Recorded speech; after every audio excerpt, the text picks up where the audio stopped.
Hi friends, आज आपण mini cake तयार करणार आहोत। त्यासाठी हॅपी हॅपी बिस्किट्सचे 2 पॉकेट घेतले। 5 रुपयाला एक पॉकेट मिळतो, तर 10 रुपयांचे 2 पॉकेट घेतलेले आहेत। त्यांना अशा पद्धतीने फोडून त्यामधील सर्व बिस्किट्स काढून घ्यायचे। नंतर त्याचे अशा पद्धतीने तुकडे करून घ्यायचे आहेत। सर्व तुकडे केलेले बिस्किट्स मी इथे मिक्सरच्या जारमध्ये टाकून यांचं छान असं पावडर तयार करणार आहे। तर पाहू शकता पावडर तयार झालं। याला एका बाउलमध्ये काढून घ्यायचं। आता यामध्ये 1 चमचा पिठी साखर घालायची आहे। याला व्यवस्थित एकजीव करून घ्यायचं। आता यामध्ये थोडं थोडं करून दूध घालायचं आहे। बॅटर एकदम पातळही नको आणि एकदम घट्टसरही नको, मीडियम कन्सिस्टन्सीचं मी बॅटर तयार करणार आहे।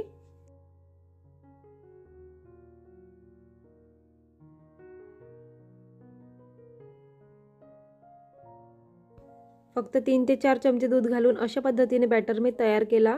आता एखादी वाटी घेऊ शकता, तुमच्याकडे जी वाटी असेल ती वाटी। याला सर्व साइडने तेल लावून घ्यायचं। तेल लावून झाल्यानंतर यावरती थोडं सुक्कं पीठ घालायचं। मी इथे गव्हाचं पीठ घेतलं। सर्व साइडने छान कोट करून घ्यायचं आहे पीठाने।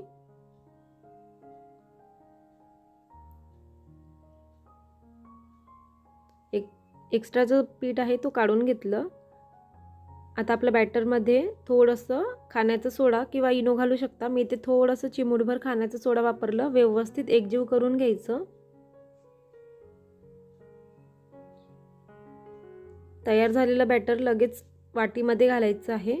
तर मी ते अर्ध बॅटर आता घालत आहे।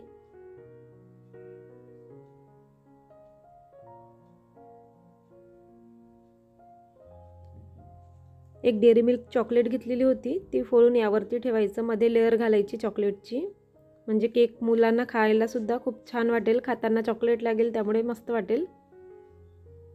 तर अशा पद्धतीने डेअरी मिल्क चॉकलेट पसरवून घ्यायची आणि वरच्या साइडने सुद्धा बॅटर ओतून घ्यायचं। बॅटरने सर्व चॉकलेट कव्हर करून घ्यायची। आता याला वरून थोडं टॅप करायचं 2 ते 3दा।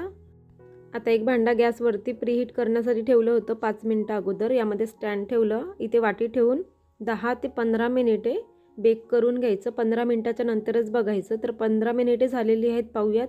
केक छान फुगलेला आहे। याला थंड होण्यासाठी काढून ठेवायचं। तर पाहू शकता थंड झालं। आता याचा कडा सोडवून घ्यायचे आहेत। कडा सोडवून झालं की वरून टॅप करून काढून घ्यायचं केक। पाहू शकता एकदम फुललेला केक तयार झालेला आहे। छोट्या मुलांना तर खूप आवडेल। आता आपण कट करून बघूयात। कोणत्याही वेळेला तुम्ही छोट्या मुलांना अशा पद्धतीचा केक तयार करून देऊ शकता। व्हिडिओ आवडला असेल तर लाईक, शेअर, सबस्क्राईब। थँक्यू।